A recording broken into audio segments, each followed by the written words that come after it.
Kalau teman-teman kok merasa sering cemas, kemungkinan pikirannya belum jernih. Saya tidak bilang tidak jernih ya.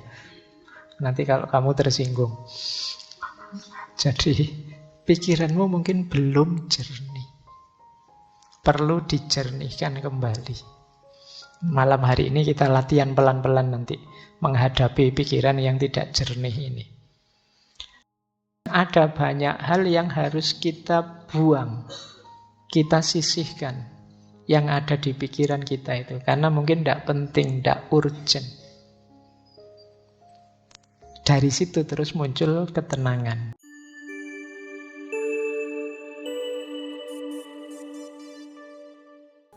Assalamualaikum warahmatullahi wabarakatuh. Bismillah, mari kita belajar lagi, ngaji lagi. Nah, malam hari ini kita belajar menjernihkan pikiran. Saya awali dari quote saja dulu sebelum nanti ke teknis membersihkan pikiran kita. Ada quotes menarik, yaitu dari Buddha. Beliau mengatakan bahwa hidup kita itu dibentuk oleh pikiran kita. Kita menjadi apa yang kita pikirkan. Kegembiraan itu mengikuti pikiran yang jernih, seperti bayangan yang tidak pernah pergi. Quotes ini isinya 3 hal secara sekaligus. Yang pertama, hidup itu dibentuk oleh pikiran kita.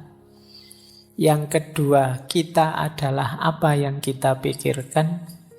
Dan yang ketiga, pikiran jernih itu menggembirakan. Sebagaimana bayangan dengan sesuatu yang dibayanginya. Jadi kalau orang kok pikirannya jernih, otomatis gembira. Kenapa kok kita galau? Kemungkinan pikiran kita ruwet. Jadi tidak karu-karuan, itu terus kita sedih. Tapi kalau pikiran kita jernih, oh yang salah ini, yang benar ini. Oh yang cocok ini, yang tidak cocok ini. Kalau tegas jelas, itu kan kita senang, gembira, lega. Tapi kok masih banyak kerumitan-kerumitan, keruwetan-keruwetan, tidak jernih, itu biasanya kita masih galau. Maka kegembiraan itu mengikuti pikiran yang jernih. Dan diri kita itu dibentuk oleh pikiran kita.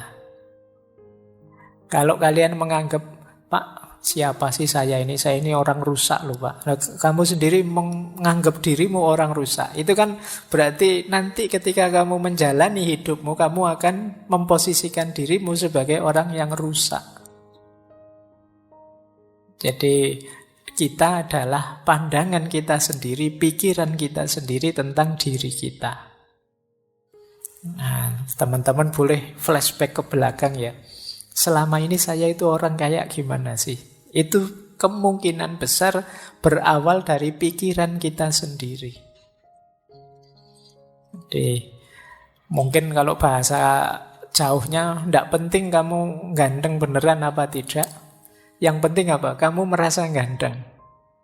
Orang itu merasa ganteng saja, itu kan gayanya kayak orang paling ganteng sedunia kan sudah. Jadi meskipun secantik apapun kalian, seganteng apapun kalian, kalau pikiranmu, saya itu Pak, ya gayamu juga merasa seperti orang yang biasa saja. Jadi kita adalah sejauh yang kita pikirkan. Hidup kita dibentuk oleh pikiran kita. Maka hati-hati dalam berpikir. Jangan berpikir yang aneh-aneh, yang rusak-rusak, yang kacau-kacau, karena itu akan jadi diri kita. Kalau ada peribahasa dalam bahasa Inggris yang isinya to know is to be. Tahu itu sama dengan menjadi sesuatu. Apa yang ada di pikiran kita, seperti itulah nanti hidup kita. Kalau kita isi dengan hal-hal yang positif, ya hidup kita akan menjelma positif. Tapi kalau pikiran kita isi dengan banyak hal negatif, ya kita akan jadi orang yang negatif. Nah, ini pesan besar pertama ya, pentingnya pikiran. Makanya kata Imam Ghazali, pikiran itu pasukan kita yang paling kuat. Pikiran itu mungkin bukan penentu, tapi dia yang paling powerful, paling berpengaruh dalam hidup kita. Yang banyak menentukan hati. Tapi hati ini banyak disuplai informasinya oleh pikiran. Hidupmu, gayamu, orientasimu ya ditentukan oleh pikiran. Maka penting pikiran yang jernih. Ada lagi kalimat dari Zhuangzi. Kalau ini salah satu tokoh dari Taoisme. Dulu pernah kita bahas khusus beliau ini. Kata dia begini, mereka yang mengikuti Tao. Tao itu artinya jalan. Ini konsepnya mungkin agak dekat dengan kalau dalam Islam ada thariqat, sama-sama jalan. Meskipun definisinya agak harus didalami lagi, tidak sederhana tahu itu. Tapi siapa yang mengikuti tahu pasti memiliki pikiran yang jernih. Orang yang pikirannya jernih ini, mereka tidak membebani pikiran mereka dengan kecemasan. Dan luwes, lentur, mudah menyesuaikan diri dengan kondisi eksternal. Ini cirinya orang yang pikirannya jernih. Orang yang mengikuti jalan pikirannya akan jernih. Kalau pikirannya jernih, dia ini mudah menyesuaikan dengan kondisi situasi di sekelilingnya dan tidak mudah cemas. Kalau teman-teman kok merasa sering cemas, kemungkinan pikirannya belum jernih. Saya tidak bilang tidak jernih ya. Nanti kalau kamu tersinggung. Jadi pikiranmu mungkin belum jernih. Perlu dijernihkan kembali. Malam hari ini kita latihan pelan-pelan nanti menghadapi pikiran yang tidak jernih ini. Saya tambah 3 lagi. Dari beberapa, yang pertama dari Erich Fromm. Kata dia, punya pikiran yang jernih dan ruang yang bersih memungkinkanmu untuk berpikir dan bertindak secara bertujuan, tidak asal-asalan. Jadi kalau pikiran kita jernih itu mengorientasikan tindakan itu enak. Tapi kalau pikiran kita ruwet, kadang kita tidak tahu kenapa melakukan ini, kenapa melakukan itu. Pokoknya isi ini pikiran bulat. Nah, ini membuat kita bertindaknya juga tidak kontrol. Karena pikiran menentukan diri kita. Atau kata yang dari India, Naval Ravikant. Ini sebenarnya bisnismen, tapi juga penulis. Kata dia, kita mengatakan bahwa kita menginginkan peace of mind. Tetapi sebenarnya yang kita inginkan adalah peace from mind. Nah, ini menarik. Kata Ravikant ini, kita itu kan sering bilang saya ingin tenang. Pikiranku ingin tenang, peace of mind. Tapi sebenarnya bukan pikiranku ingin tenang, tapi peace from mind. Peace from mind itu mungkin mudahnya kita definisikan ada banyak hal yang harus kita buang, kita sisihkan yang ada di pikiran kita itu. Karena mungkin tidak penting, tidak urgent. Dari situ terus muncul ketenangan. Ini namanya peace from mind. Tidak sekedar peace of mind. Peace of mind itu mungkin sifatnya tidak bisa lama. Tenang dulu sebentar, kayak kalau kemarin pakai teorinya Schopenhauer kan pakai musik saja bisa untuk peace of mind. Tapi kalau peace from mind, membersihkan pikiran dari hal-hal yang tidak penting, tidak jelas, tidak ada gunanya, itu akan menenangkan. Nah, silahkan nanti teman-teman ya, boleh dicermati isi kepala kita itu selama ini apa saja sih. Bisa tidak teman-teman coba dibayangkan sejak tadi pagi sampai malam hari ini, itu sempat mikir apa saja? Berapa banyak yang dipikirkan itu hal-hal penting dan berapa banyak hal-hal biasa saja dan berapa banyak hal-hal tidak penting? Atau jangan-jangan ada pikiran-pikiran yang merusak, pikiran-pikiran negatif. Nah, kita jarang ya mencermati pikiran kita sendiri. Kira-kira yang paling mempengaruhimu itu pikiran-pikirannya siapa? Atau pikiran yang seperti apa? Atau berita informasi yang seperti apa? Terus kamu nilai, ini penting enggak sih? Ini ada gunanya enggak sih? Kayak filternya Socrates dulu itu. Ini kalau saya enggak tahu, ada gunanya enggak sih untuk hidupku? Terpengaruh enggak sih saya kalau saya enggak tahu ini? Coba ya, nanti kamu cek lagi. Kalau masih bingung juga caranya gimana sih Pak? Wis kamu buka WA-mu sajalah. WA grup atau WA yang kamu sendiri. Itu kira-kira info-info di situ itu hal-hal penting. Atau ya, isinya iseng semua saja. Semuanya isinya share, komen, like, dan isinya bongso ngono-ngono kuwi. Semuanya copy paste. Nah, kira-kira kalau kamu ndak ngerti itu, kira-kira ada gunanya ndak sih? Kalau misalnya dicoba ya, coba kalau ndak usah kamu baca info-info di grup-grup WA-mu itu, 1-2 hari saja, terus hari ketiga kamu buka, kamu ketinggalan informasi banyak ndak sih? Ada hal penting yang terlewat ndak sih? Atau ya biasa saja itu Pak? Saya bisa langsung ngikuti di hari ketiga itu bisa ngobrol lagi, tidak ada yang ketinggalan sama sekali. Oh berarti mungkin banyak pembicaraan yang tidak penting. Nah coba ya kamu sendiri yang ngecek sejauh mana sih aktivitasmu sehari-hari itu bermakna. Ayo sejak pagi sampai malam hari ini sudah melakukan apa saja? Berapa persen dari yang kita lakukan itu hal penting, berapa persen hal rutin, dan berapa persen hal tidak penting. Nanti akan kelihatan siapa diri kita.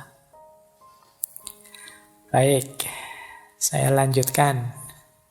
Ini yang terakhir ada pandangan dari Paulo Coelho. Ini penulis. Tulisannya banyak, kata dia, santailah, biarkan pikiranmu menjadi kosong, dan kejutkan dirimu dengan harta karun yang mulai mengalir dari jiwamu. Jangan lupa, jiwa kita ini khazanah yang luar biasa. Kalau teman-teman mau membacanya. Nah, khazanah yang luar biasa ini sering terpendam, tidak muncul. Kenapa? Karena kita sibuk oleh hal-hal di luar diri.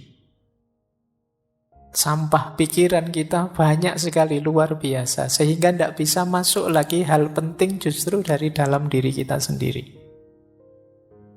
Maka kata Coelho, santailah coba. Tidak usah mikir apa-apa, biarkan dirimu jernih. Nanti ada banyak hikmah yang mengalir dari jiwamu. Ada banyak wawasan-wawasan yang mungkin mengejutkanmu. Jadi makanya kalimatnya kejutkan dirimu. Betapa luar biasanya dirimu, cuma kamu tidak sadar saja. Baik ya, ini sebenarnya memprovokasi kita untuk berpikir jernih. Ayolah, menjernihkan pikiran. Hari ini banyak distraksi yang membuat kepala kita ruwet. Jadi saya sering didatangi teman-teman muda, mahasiswa dan lain sebagainya yang itu mengkonsultasikan sesuatu yang sifatnya hanya overthinking. Jadi sekedar cari ruwet saja. Yang tidak ada manfaat praktisnya, tidak ada manfaat idealis nilainya untuk hidup praktisnya.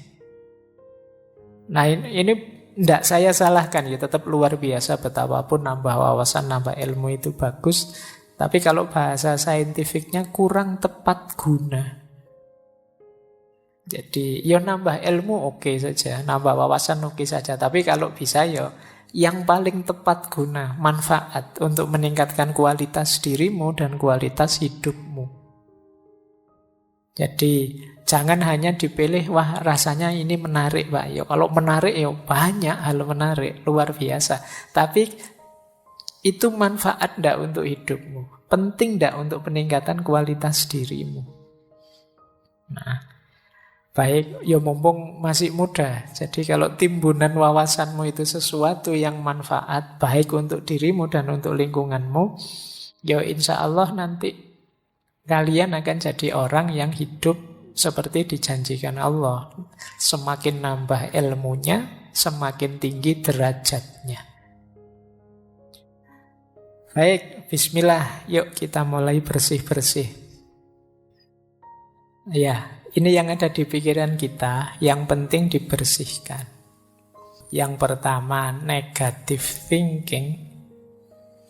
Yang kedua, overthinking.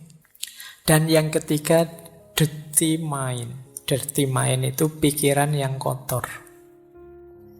Ya, biasanya kalau kalian buka kamus, dirty mind itu pikirannya itu arahnya ke situ-situ terus. Ya, situ-situ kalian ngerti lah ya, sudah balik semua kan ini. Saya tidak perlu menjelaskan detail, apalagi dikasih ilustrasi gambar kan tidak perlu. Kalian sudah ngerti, pikiranmu gambarnya sudah begitu semua. Ini pikiran kotor. Malam hari ini kita agak panjang mungkin membahas negative thinking, karena betapapun over dan dirty itu ya bagian dari pikiran yang negatif. Bismillah, kita awali yang pertama, bersih-bersih pikiran negatif. Pokoknya mikirnya jelek-jelek terus. Pikiran negatif itu pikiran apapun yang terkait dengan kondisi emosi kita yang destruktif atau tidak menyenangkan. Mungkin berhubungan dengan kemarahan, kecemasan, depresi, pesimis. Pokoknya melihat apa-apa serba negatif. Jadi pikiran negatif itu lihat sisi buramnya sesuatu. Ini pikiran negatif. Lihat minuman gini aja, wah jangan-jangan ini diracun sama anak-anak ini. Jangan-jangan ada yang benci saya, ada yang... Ini pikiran negatif. Jadi mau melakukan apa saja yang diambil sisi buruknya. Ini hati-hati, karena kalau kita sudah habit pikiran negatif itu ya apa saja kita persepsi sebagai negatif. Jangankan yang memang negatif, yang positif pun dilihat sisi negatifnya. Ada orang tidak ke masjid, wah ngaku muslim kok tidak ke masjid, dasar. Nanti ada orang ke masjid, alah itu pencitraan. Alah, susah. Ada orang baik dibilang pencitraan, nanti apalagi orangnya jahat beneran. Jadi pikirannya selalu negatif. Nah, negative thinking itu sebagian besar pikiran negatif itu banyak yang tentang diri kita sendiri. Misalnya, aku ini memang orang yang gagal kok. Aku ini memang orangnya mengecewakan kok.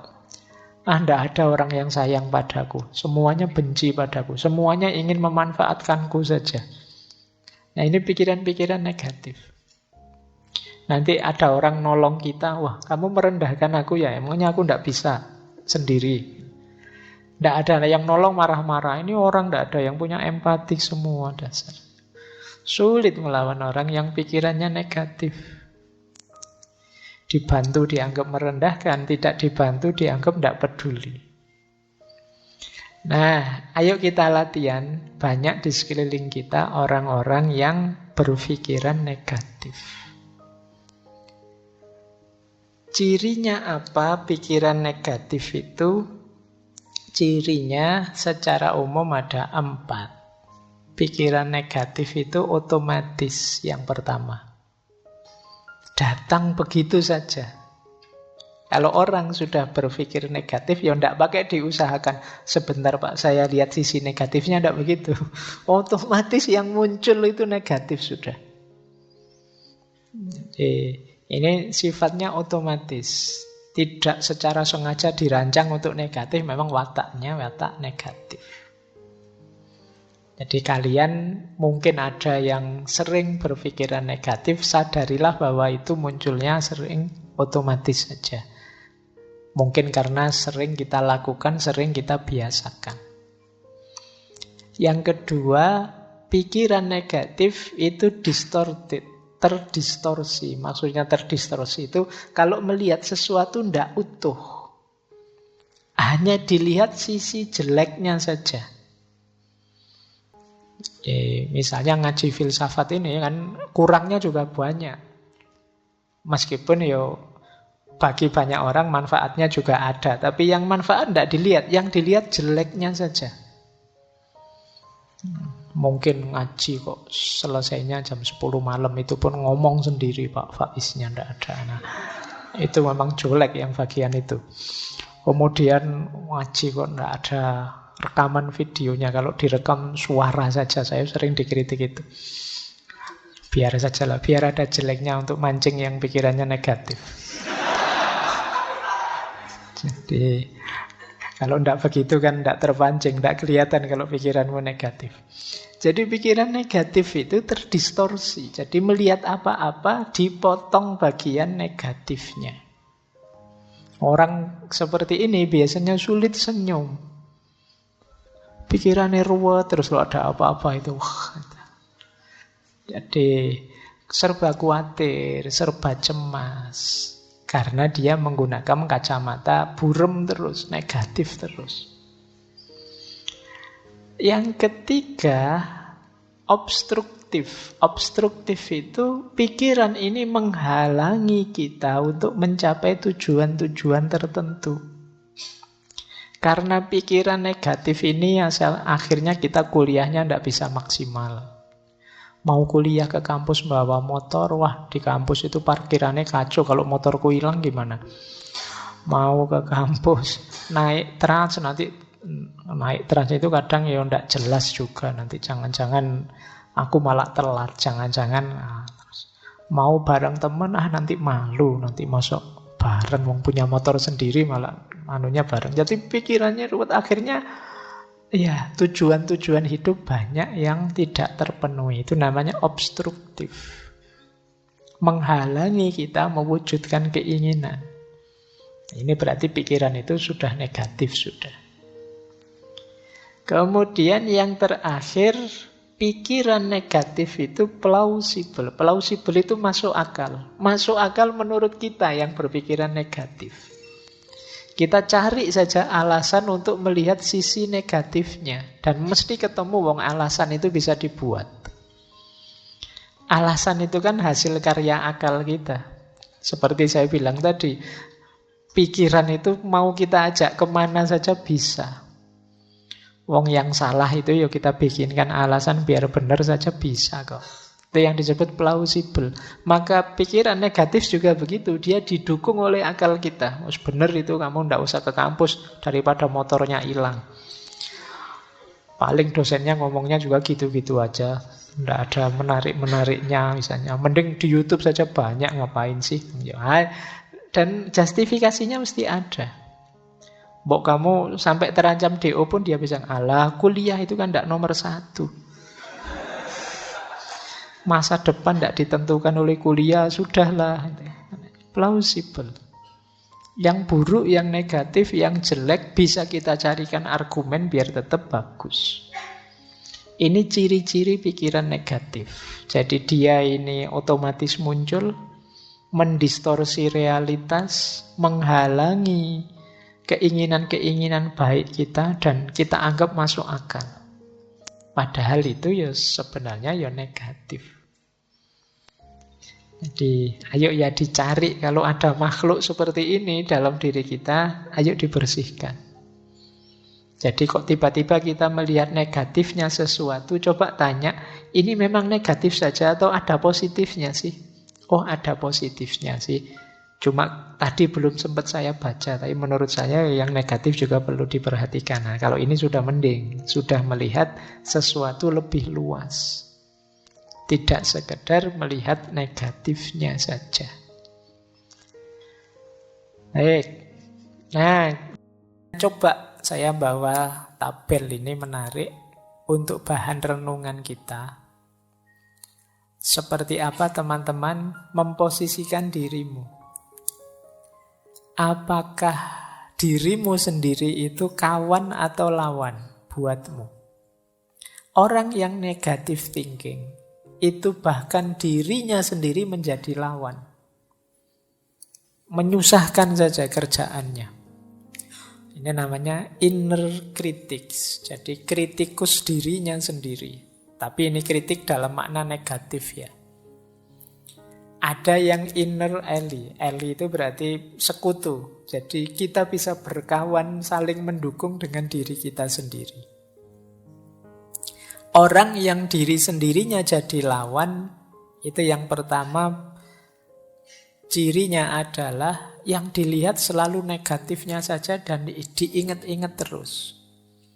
Saya dulu pernah gagal, saya dulu pernah jatuh, saya dulu pernah dikecewakan atau mengecewakan orang, saya dulu. Yang diingat jeleknya terus, berarti dirimu adalah musuhmu sendiri. Tidak memberi kebahagiaan.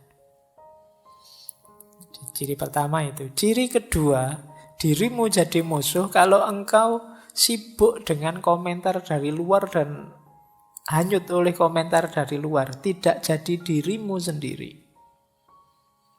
Kamu jadi orang kayak orang bingung. Wah, kamu cakep loh kalau pakai baju warna putih. Besok pakai putih lagi.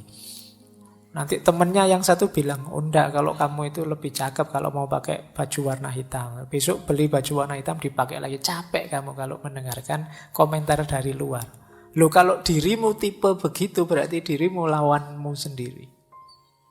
Jadi disibukkan oleh komentar pandangannya orang dari luar. Kamu posting apa terus yang jempoli kok sedikit. Sementara posting yang jenis ini yang jempoli banyak. Terus kamu pingin niru. Ternyata masih kalah dengan jenis ini. Kamu niru yang terus kamu tidak punya identitas. Yang lihat channelmu bingung, ini channel apa tuh ya? Isinya ada nyanyinya, ada horornya, ada kamu ngikuti tren ngalor ngidul kiri kanan sesuai yang sedang akhirnya malah ruwet. Kamu mendengarkan usul tidak punya jati diri. Nah, itu berarti apa? Lawanmu adalah dirimu sendiri. Ada lagi inner critic itu dirimu selalu berprasangka buruk dan tidak punya tujuan. Jadi selalu lihat jeleknya saja. Itu kan seperti tadi. Itu berarti musuhnya dirimu sendiri. Kalahkan dirimu yang hanya lihat jeleknya saja. Segala sesuatu. Kalau sudah terlatih lihat jeleknya, nanti kamu tepis. Kalau dia komentar, jangan pakai baju itu, lucu. Tidak apa-apa, saya pengen pakai baju ini aja. Kenapa sih? Coba dilawan dirimu. Kadang-kadang perlu dikerasi sedikit begitu. Biar tidak manja dengan persepsi-persepsi negatifnya. Kemudian diri yang selalu mengkritik itu biasanya diri yang jadi sumber kegalauan. Galau oleh kekurangan-kekurangan kita. Ya kita yang paling tahu kekurangan kita. Tapi kekurangan kita itu kan jalan untuk kita berusaha memperbaiki diri, bukan jalan untuk galau. Tapi diri yang serba negatif tadi tiap hari menyusahkan kita dengan kegalauannya. Jadi ini coba kita cek diri kita sendiri sebagai apa. Alhamdulillah kalau diri kita adalah sekutu yang baik, teman yang hebat. Ini kebalikannya yang negatif tadi. Kalau ini positif. Teman yang hebat itu fokus pada semua pengalaman, tidak dipilih-pilih. Pengalaman baik, pengalaman buruk diterima. Kemudian yang baik diingat-ingat, diambil yang bagus-bagus, kemudian yang buruk diambil pelajaran. Harusnya bagaimana untuk meningkatkan diri. Ini berarti diri kita jadi teman yang baik. Tidak sekedar ngeritik, ya memang ada jeleknya kita terima, tapi untuk dijadikan pelajaran ke depan. Biar kita tambah baik. Nah, kalau tentang komentar orang, ya semua komentar silahkan masuk, tapi aku nanti yang menentukan. Mana relevan, mana tidak relevan. Mana cocok, mana tidak cocok. Terima kasih usulnya, tapi saya punya persepsi sendiri. Nah, ini berarti jiwa kita teman yang enak. Jadi tidak sekedar membawa kita diombang-ambing komentar-komentar, pandangan-pandangan dari luar. Kadang-kadang Jiwa kita menguatkan kita sendiri, yakinlah bahwa ini baik. Lanjut saja, tidak usah terlalu mendengar orang lain. Nah, ini dia sekutu yang baik. Kemudian inner ally juga percaya diri, tidak minder. Jadi orang percaya diri itu ya tidak mudah dipengaruhi. Jelas tujuan dan sadar proses. Apa-apa ya perlu proses. Untuk mencapai tujuan perlu proses-proses. Kalau inner ally membanggakan kelebihan. Jadi kalau tadi yang inner kritik itu kan galau oleh kelemahan. Kalau ini melihat positifnya diri. Iya sih nilaiku jelek tapi alhamdulillah aku masih semangat. Nah, lihat positifnya. Iya sih sampai usia sekian aku masih jomblo tapi tidak apa-apa aku jomblo yang bahagia kok. Nah itu jadi lihat sisi diri yang positifnya. Oh, kalau yang inner kritik tadi ada masalah sedikit dia pontang-panting galau. Gelap duniaku. Aku harus bagaimana lagi? Siapa yang peduli padaku? Wah, pokoknya kalimat-kalimatnya ya, kayak lagu semua akhirnya. Nah, itu tipe inner kritik. Nah, ayo kita bentuk diri kita berkawan dengan kita, inner ally.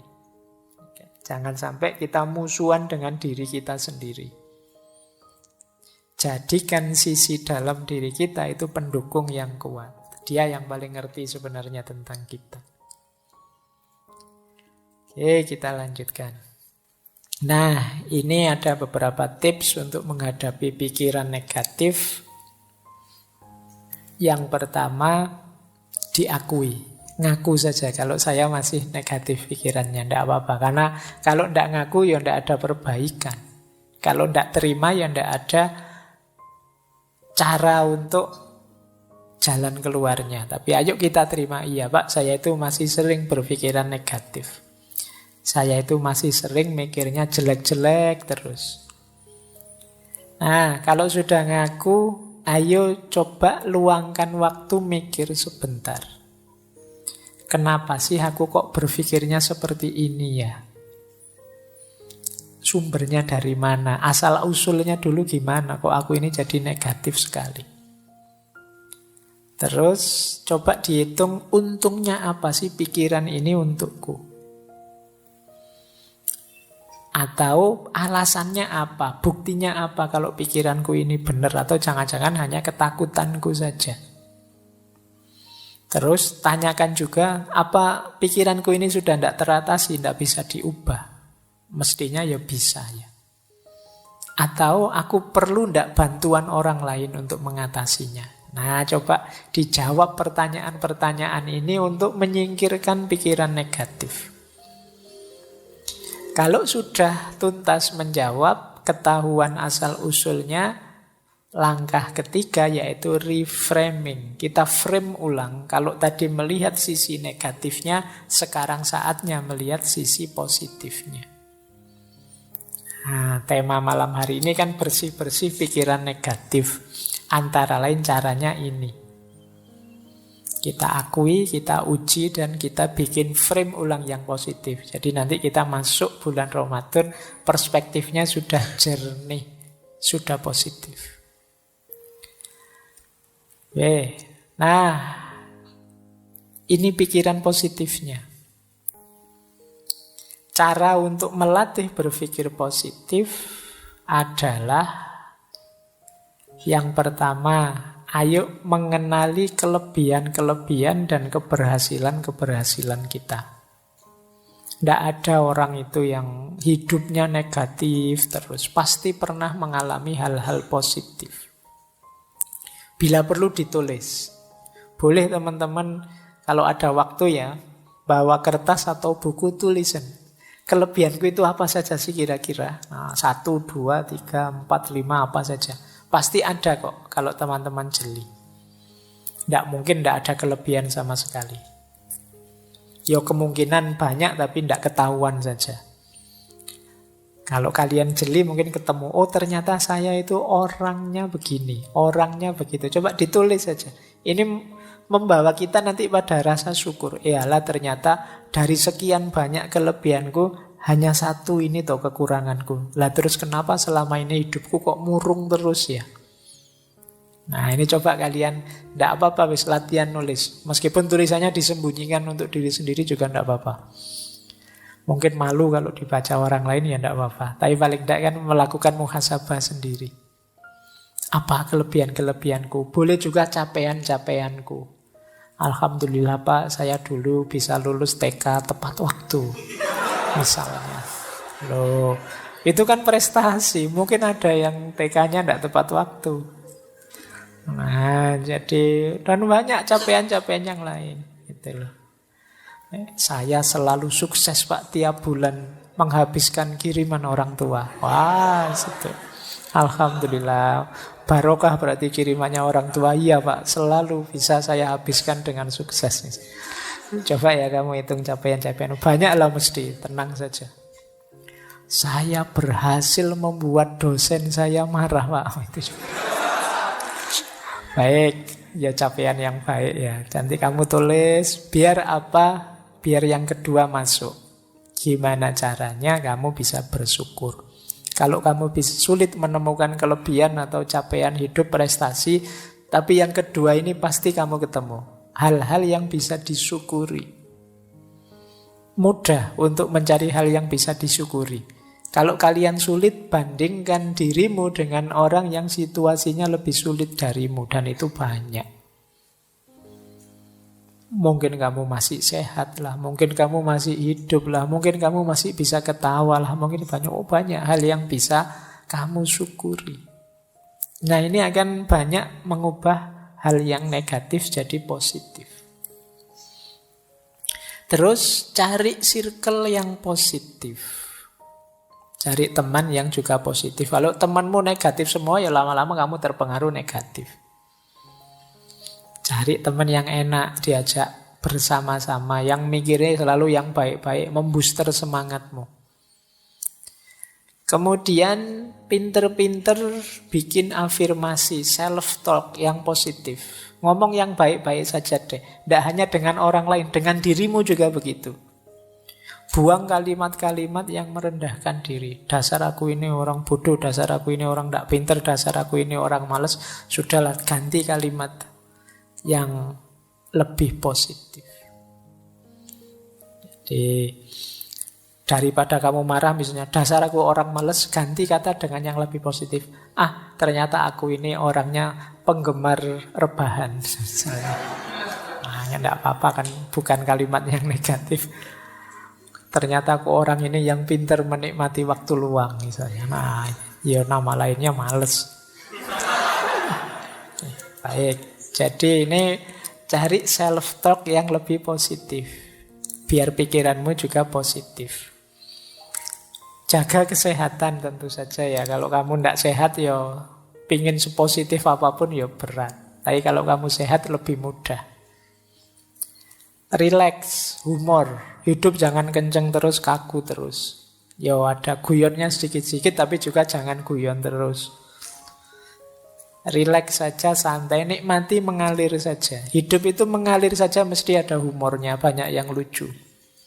Hidup jadi tidak lucu karena kamu serius terus, kamu pegang terus dengan keras.